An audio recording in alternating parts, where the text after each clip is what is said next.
স্থান রাজপুতনা। পরিব্রাজক স্বামীজি আবু পাহাড়ে এক মুসলমান উকিলের বাড়িতে এসে উঠেছেন। একদিন খেতড়ি রাজের প্রাইভেট সেক্রেটারি জগমোহনলাল ওই উকিলের বাড়িতে এসে স্বামীজিকে দেখলেন।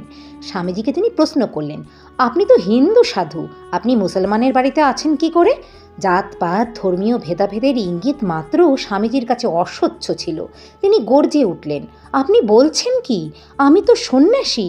আমি আপনাদের সমস্ত সামাজিক বিধিনিষেধের ঊর্ধ্বে। আমি ভাঙ্গির অর্থাৎ ম্যাথরের সঙ্গে পর্যন্ত খেতে পারি।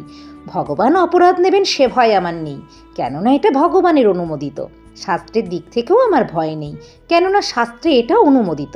তবে আপনাদের এবং আপনাদের সমাজের ভয় আছে বটে। আপনারা তো আর ভগবান বা শাস্ত্রের ধার ধারেন না। আমি দেখি বিশ্বপ্রপঞ্চের সর্বত্র ব্রহ্ম প্রকাশিত আছেন। আমার দৃষ্টিতে উঁচু নিচু নেই, শিব শিব।